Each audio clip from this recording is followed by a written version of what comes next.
Imagine two people are trying to talk, but one person is speaking in French and the other person in Mandarin. They both find it really hard to understand each other. It's a bit like that for neurodivergent, like some autistic and neurotypical people. They think and feel differently. So sometimes one doesn't get the other. But when two neurodivergent people or two neurotypical people talk, it's easier because they speak the same language. Hey friends, I'm Mike, a late diagnosed autistic adult. My work Christmas party is tomorrow evening.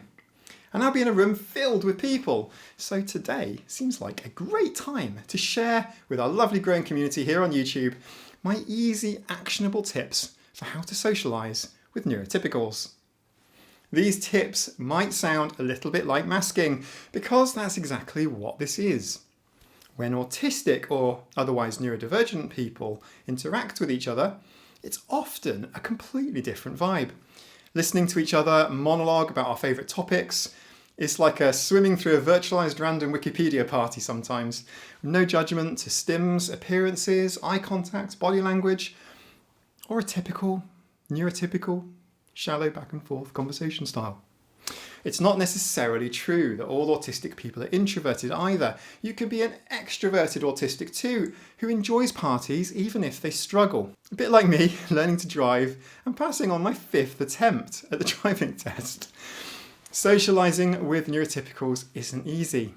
But like driving a car or riding a bike, it is a skill that can be taught and I think goes to the heart of how autistic people are disadvantaged in a neurotypical world.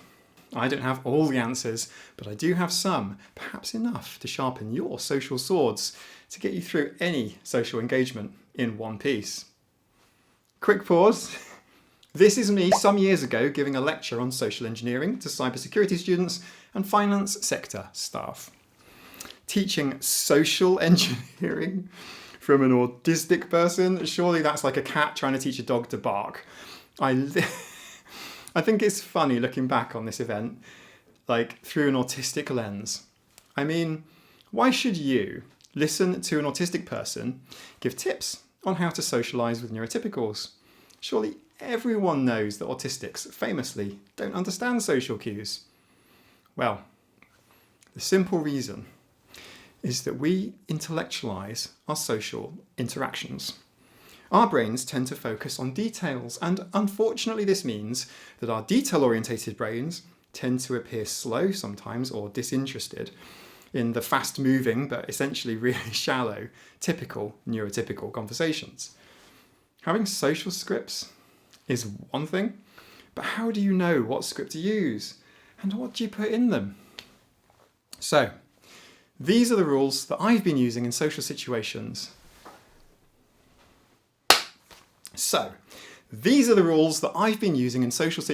Where I'm likely to meet people cold.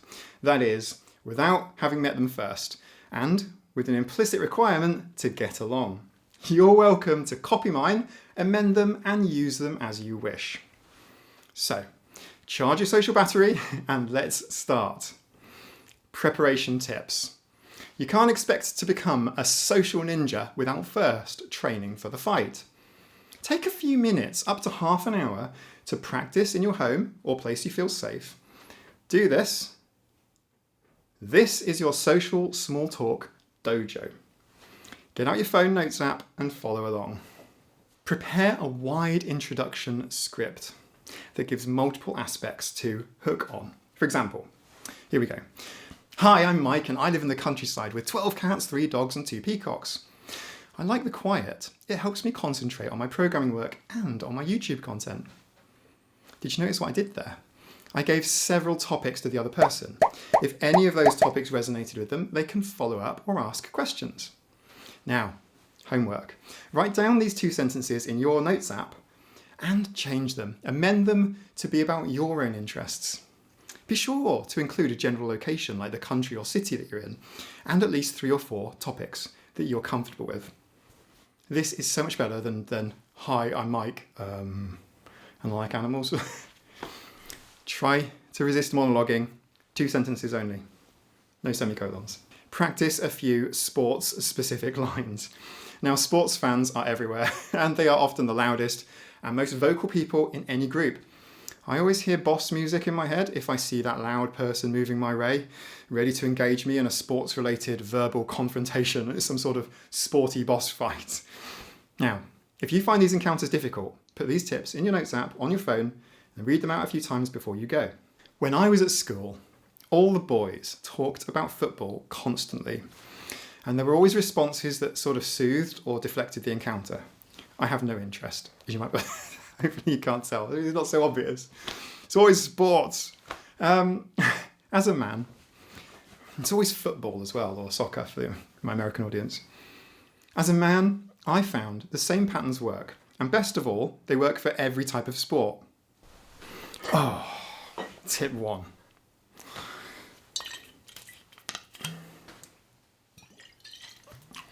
Yeah, I support Liverpool. That's why I drink.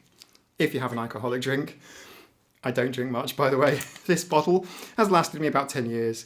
So for this line, you're just it's a bit self-deprecating. You're saying, yeah, I support whatever team, or when I was a kid, I supported whatever team. That's why I drink. You don't need to talk much more about it. Suggestion 2. You could say, who's your favourite player? Or, which game was the last game that you saw live at a stadium? Now, I really like that one. It's a really good one.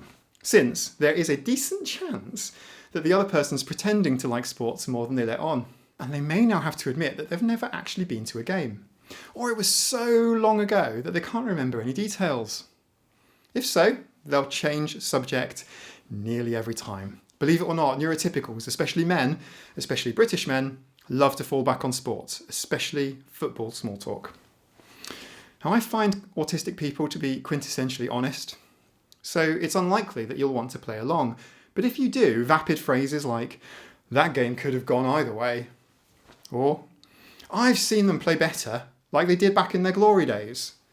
These sorts of things tend to sit well with the other person, and they're quite non-committal and vague enough that they could apply to anything. You could always say, oh, I don't follow hockey, and then just say something else, but this will stilt the conversation, so practice the sports small talk first. Preload your own general topics.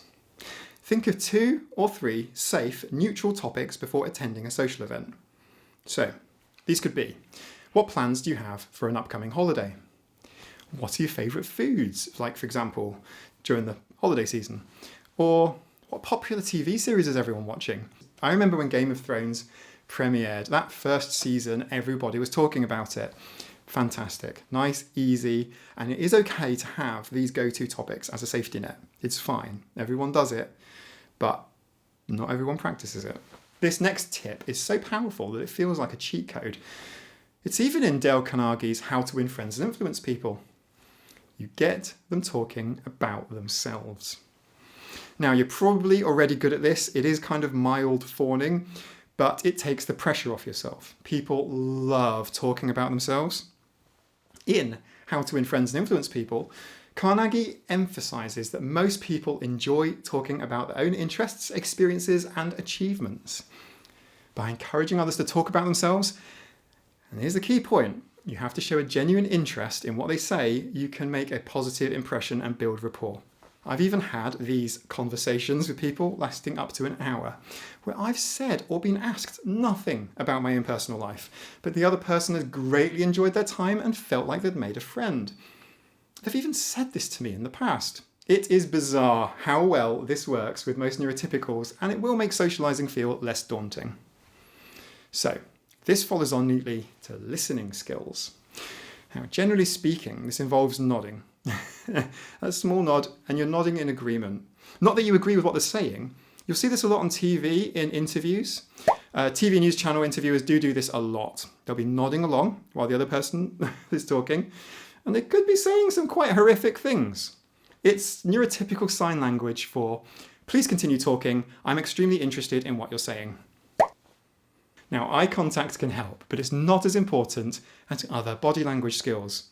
Nodding is more important in social engagements if you can get that right. Good listening involves occasionally asking follow-up questions to help the conversation flow naturally. Viewers to this channel have asked me about job interview tips, and this is a good tip for job interviews too. Ask a question, elaborate, but ask something back from time to time. For example, how did you get into that job or that role, or How did you get started in this hobby? Now, if somebody shares something personal, you must acknowledge and don't minimize their feelings. For example, that sounds challenging, or you must be proud of that. Now, I remember telling someone on a work trip this year that I was autistic and they were silent. Now, I knew that they heard me, but it's a real mood killer, I can tell you. Validate what people say. If somebody tells you that they genuinely saw a ghost, well, they genuinely said that they saw a ghost. You don't have to believe them, but whilst in a social setting, if you don't know them well, just validate them. Show curiosity. How did you get started with that hobby? And it helps to have a genuine interest in people, or at least the items that they're discussing. If you don't, then fake it till you make it. Sometimes you really need to quit that engagement you found yourself in. Now, my preferred pre-prepared choices are to either offer to reconnect later, or say you're just going to go and grab a drink, do they want anything? So, you say, it was great catching up with you, let's catch up again soon. Or, I'm going to grab a drink, would you like anything? The good thing about drinking, not a lot of alcohol here, soft drinks, is that if you drink a lot of soft drinks, you might find that you need to use the toilet more often.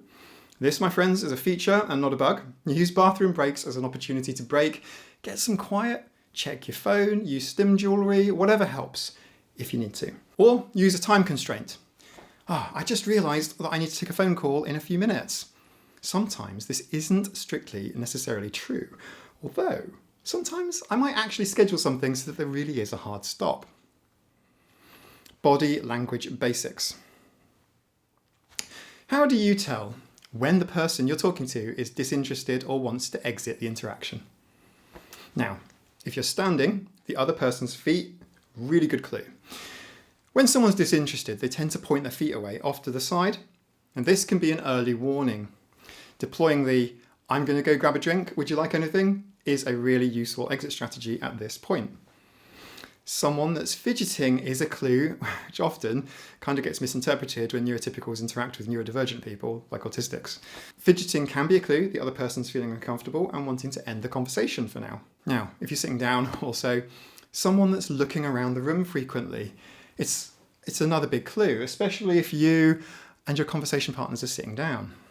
When someone wants out, they might scan the room as if to see if they can see someone else they want to talk to. It might feel unnatural, but here are some things we can do to signal contentment and interest. Smile and nod to show agreeableness.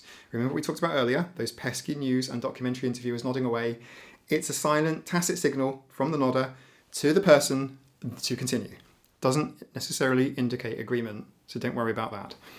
Another tip to build up rapport is to lean in and towards the other person, but obviously being careful not to invade their personal space, which can be uncomfortable. Mirroring the other person's body language, again, not too much, like it looks like you're taking the piss or whatever, but it's extremely effective. There is a lot of scientific evidence supporting mirroring's ability to be able to smooth social interactions.